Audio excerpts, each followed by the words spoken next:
ವೀಕ್ಷಕರೇ, ಆರ್ಆರ್ ನ್ಯೂಸ್ಗೆ ಸ್ವಾಗತ. ನಾನು ಅದ್ವಿಕಾ. ಪ್ರತಿ ವರ್ಷದಂತೆ ಈ ವರ್ಷವೂ ಕೂಡ ಕಾನೂನುಬದ್ಧವಾಗಿ ಶಾಂತಿ ಹಾಗೂ ಸುವ್ಯವಸ್ಥೆಯ ರೀತಿಯಲ್ಲಿ ಗಣೇಶ ಉತ್ಸವವನ್ನ ಆಚರಣೆ ಮಾಡಬೇಕು.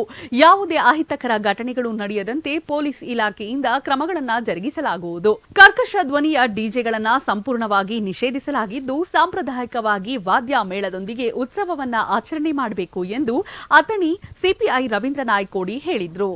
ಪಟ್ಟಣದ ಪೊಲೀಸ್ ಸಮುದಾಯದ ಭವನದಲ್ಲಿ ಭಾನುವಾರ ಶಾಂತಿ ಸಭೆಯಲ್ಲಿ ತಾಲೂಕಿನ ಎಲ್ಲಾ ಗಜಾನನ ಮಂಡಳ ಅಧ್ಯಕ್ಷರು, ಉಪಾಧ್ಯಕ್ಷರ ಹಾಗೂ ಯುವಕರ ಸಭೆಯನ್ನ ಉದ್ದೇಶಿಸಿ ಗಣೇಶ ಉತ್ಸವದಲ್ಲಿ ಯಾವ ಇಲಾಖೆಗಳ ಜವಾಬ್ದಾರಿ ಹಾಗೂ ಪಾಲಿಸಬೇಕಾದ ನಿಯಮಗಳ ಕುರಿತು ವಿವರವಾಗಿ ಹೇಳಿದ ನಂತರ ಮಾತನಾಡಿದ್ದ ಡಿವೈಎಸ್ಪಿ ಪ್ರಶಾಂತ್ ಮುನ್ನೋಳಿ ಅವರು ಮಾತನಾಡಿ, ಕಳೆದ ಬಾರಿಯಂತೆ ಈ ಬಾರಿಯೂ ಗಣೇಶೋತ್ಸವ ಹಾಗೂ ಈದ್ ಮಿಲಾದ್ ಹಬ್ಬವನ್ನ ಎಲ್ಲರೂ ಸಂಭ್ರಮದಿಂದ ಆಚರಣೆ ಮಾಡಿ, ಆದರೆ ಕಾನೂನಿನ ಚೌಕಟ್ಟನ್ನ ಮೀರದಿರಲಿ. ಎಲ್ಲಾ ಗಣೇಶ ಮಂಡಳಗಳಲ್ಲಿ ಸಿಸಿ ಕ್ಯಾಮೆರಾಗಳು ಅಳವಡಿಕೆ ಕಡ್ಡಾಯಗೊಳಿಸಲಾಗಿದೆ. ತಾಲೂಕು ಆಡಳಿತ ನಿರ್ದಿಷ್ಟಪಡಿಸಿದ್ದ ವಿಸರ್ಜನೆಯ ಮಾರ್ಗ ಮೂಲಕ ಮಾತ್ರ ಉತ್ಸವಗಳು ಸಂಚರಿಸಬೇಕು. ಪೂಜಾ ಸ್ಥಳಗಳಲ್ಲಿ ಯಾವುದೇ ಇತರೆ ಕಾರ್ಯಕ್ರಮಗಳನ್ನು ಮಾಡಬಾರದು. ಎಲ್ಲ ಸರ್ಕಾರ ನಿಯಮಗಳನ್ನು ಪಾಲಿಸಿ ಇಲಾಖೆಗೆ ಸಹಕಾರ ನೀಡಬೇಕು ಎಂದು ಮನವಿ ಮಾಡಿದ್ರು.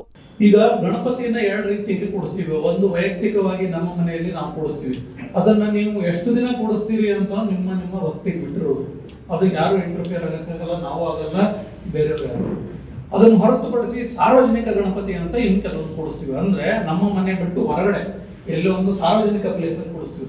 ಅದು ಡಿಸಿಷನ್ ಶುಡ್ ಬಿ ಸಾರ್ವಜನಿಕವಾಗಿಯೇ ಡಿಸಿಷನ್ ಆಗಿರ್ಬೇಕು ಹೊರತು ಯಾವುದೇ ಒಂದು 4 ಜನ 8 ಜನ 10 ಜನ 100 ಜನ ಒಂದು ಮಂಡಳಿಗೆ ಸೀಮಿತವಾಗಿರಲ್ಲ. ಸೊ ಹೀಗೆ ಸಾರ್ವಜನಿಕರು ಅಂದ ತಕ್ಷಣ ಅದಕ್ಕೆ ಲಿಮಿಟ್ಸ್ ಏನು?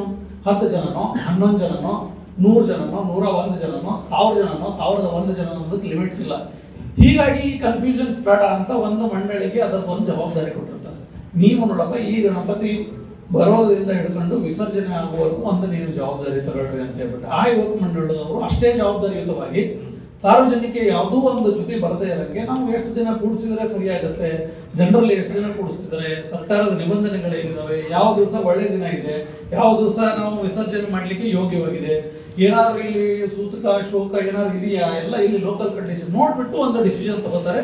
ಆ ಡಿಸಿಷನ್ಗಳ ಜನರಲ್ಲಿ 5th ಡೇ ಮತ್ತು 7th ಡೇ ಅಂತ ಇಲ್ಲಿ ಅಥಣಿಯಲ್ಲಿ ನೀವು ಮುಂಚಿತವಾಗಿ ತಗೊಂಡಿದ್ದೀರಿ. ಎಲ್ಲರೂ ನೀವು ಆಸ್ ಫಾರ್ ಆಸ್ ಪಾಸಿಬಲ್ ನೀವು 5th ಡೇ ಮತ್ತು 7th ಡೇಗೆ ನೀವು ಟ್ರೈ ಮಾಡ್ತೀರಿ. ಅದನ್ನು ಹೊರತುಪಡಿಸಿ ಏನಾದ್ರೂ ಒಂದ್ ಸ್ವಲ್ಪ ಬದಲಾವಣೆಗಳಿದ್ರೆ ತಾವು ಒಂದ್ ಸ್ವಲ್ಪ ಚರ್ಚೆ ಮಾಡ್ತೀರಿ ಅಧಿಕಾರಿಗಳೊಂದಿಗೆ. ಸೊ ಅದು ಚರ್ಚೆಗೆ ಅವಕಾಶ ಇದೆ, ಚರ್ಚೆ ಮಾಡ್ರಿ. ಅದು ಸಾಧ್ಯತೆ ಇತ್ತಂದ್ರೆ ಮಾಡ್ಬೋದು, ಸಾಧ್ಯತೆ ಇಲ್ಲ ಅಂತಂದ್ರೆ ತಾವು ಕೂಡ ನಿಮ್ಮಲ್ಲಿ 5 ಮತ್ತು 7ನೇ ದಿವಸಕ್ಕೆ ನೀವು ಇನ್ಕಲ್ಕೇಟ್ ಮಾಡ್ಕೊಳ್ಳುವಷ್ಟು ಫ್ಲೆಕ್ಸಿಬಲ್ ನೀವು ಕೂಡ ಇರ್ತೀರಿ ಅಂತ ನಾನು ಭಾವಿಸ್ತೀನಿ. ಅಥಣಿ ಪುರಸಭೆ ಮುಖ್ಯಾಧಿಕಾರಿ ಅಶೋಕ್ ಗುಡಿಮನಿ ಅವರು ಮಾತನಾಡಿ, ಪುರಸಭೆಯಿಂದ ಕೂಡ ಮಾಡುವ ಮೆರವಣಿಗೆಗೆ ಯಾವುದೇ ಶುಲ್ಕವನ್ನ ಈ ಬಾರಿ ವಿಧಿಸುತ್ತಿಲ್ಲ. ಅಲ್ಲದೆ ಎಲ್ಲಾ ಗಣೇಶ ಮಂಡಳಿಯವರು ಎಕೋ ಫ್ರೆಂಡ್ಲಿ, ಲೀಗ್ ಫ್ರೆಂಡ್ಲಿ ಹಾಗೂ ಗಾಡ್ ಫ್ರೆಂಡ್ಲಿ ಎಂಬಂತೆ ಈ ಉತ್ಸವಗಳನ್ನು ಆಚರಣೆ ಮಾಡೋಣ. ಅದರ ಜೊತೆಗೆ ಇಲಾಖೆಯಿಂದ ನಿರ್ದಿಷ್ಟಪಡಿಸಿದ್ದ ವಿಸರ್ಜನಾ ಸ್ಥಳಗಳಲ್ಲಿ ಮಾತ್ರ ಗಣೇಶ ಮೂರ್ತಿಗಳನ್ನು ವಿಸರ್ಜನೆ ಮಾಡಬೇಕು ಎಂದು ಮನವಿ ಮಾಡಿದ್ರು. ಎರಡು ಹಬ್ಬಗಳನ್ನ ಭ್ರಾತೃತ್ವ ಭಾವನೆಯಿಂದ ಆಚರಿಸೋದು ಅಂತ ಮುನ್ಸಿಪಾಲಿಟಿ ಓನ್ಲಿ 3 ಪಾಲಿಸೀಸ್. ಒಂದು ಇಕೋ ಫ್ರೆಂಡ್ಲಿ, ಮತ್ತೊಂದು ಪಬ್ಲಿಕ್ ಫ್ರೆಂಡ್ಲಿ, ಲಾಸ್ಟ್ ಕೊನೆಯದು ಬಹಳಷ್ಟು ಇಂಪಾರ್ಟೆಂಟ್ ಗಾಡ್ ಫ್ರೆಂಡ್ಲಿ ಅಂತ. ಇವ 3 ನಿಬಂಧನೆಗಳು. ಇವು ಬಿಟ್ಟರೆ ನಾನು ಯಾವ ನಿಬಂಧನೆನೂ ಇಲ್ಲ.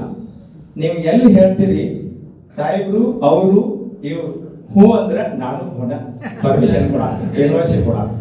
ಲಾಸ್ಟ್ ಟೈಮ್ ನಾವೆಲ್ಲ ಏನೋ ಒಂದು ಎನ್ಒಸಿ ಕೊಡಾಕ ಮುನ್ಸಿಪಾಲಿಟಿ ಅಂತ ಎಲ್ಲರ ಜೊತೆಗೆ ನಾವು ಇರ್ತೀವಿ, ಎನ್ಒಸಿ ಕೊಡ್ತೀವಿ. ಬಿಲ್ಕುಲ್ ಯಾರು ಎಲ್ಲಿ ಬಿ ಕುಣಿಸ್ಬಹುದು, ಯಾರಿಗೂ ತೊಂದರೆ ಆಗದಂತ ಜಾಗದಲ್ಲಿ ನಾವು ಎನ್ಒಸಿ ಕೊಡ್ತೀವಿ.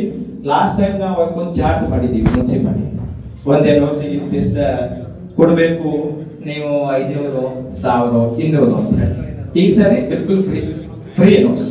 ಈ ವೇಳೆ Athani DYSP Prashanth Munnodi, CPI Ravindra Naikodi, tahsildar Siddu Bhosle, Athani PSI Shivananda Karajol, HESCOM ಹಾಗೂ ಅಗ್ನಿಶಾಮಕ ಇಲಾಖೆಯ ಅಧಿಕಾರಿಗಳ ಜೊತೆಗೆ ಅಥಣಿ ತಾಲೂಕಿನ ಎಲ್ಲಾ ಗಣೇಶ ಮಂಡಳಿಗಳ ಅಧ್ಯಕ್ಷ ಹಾಗೂ ಉಪಾಧ್ಯಕ್ಷರು, ಮುಖಂಡರಾದ ಅಸ್ಲಮ್ಮ ನಾಲಬಂದ, ಶಬೀರ್ ಸಾಚ್ ಬಚ್ಚೆ, ಶಶಿಕಾಂತ್ ಸಾಳ್ವೆ, ಅಜಿತ್ ಪವಾರ್, ಅಕ್ಷಯ್ ಭರ್ಲಿ, ಅಜಯ್ ಮಂಗಸೂಲಿ, ಸುಂದರ ಸೌದಾಗರ್, ಸಂಪತ್ ಕುಮಾರ್ ಶೆಟ್ಟಿ, ವಿನಯ್ ಪಾಟೀಲ, ಶಿರಾಜ್ ಸನದಿ, ಹಾರುಣಾ ಮುಮೀನ್, ಜುಬೇರ್ ನಾಲಬಂದ್, ಇಲಿಹಾಸ್ ಹಿಪ್ಪರಗಿ, ಮಹೇಶ್ ಮೇತ್ರಿ ಸೇರಿದಂತೆ ಇನ್ನೂ ಹಲವರು ಉಪಸ್ಥಿತರಿದ್ದರು. ರಮೇಶ್ ರಾಕೇಶ್ ಸಾರಥ್ಯದಲ್ಲಿ ನಿಮ್ಮೆಲ್ಲರ ನೆಚ್ಚಿನ ಆರ್ಆರ್ ಸುದ್ದಿ ವಾಹಿನಿ. ಇದಾಗಿತ್ತು ಇವತ್ತಿನ RR ನ್ಯೂಸ್. ನಮಸ್ತೆ.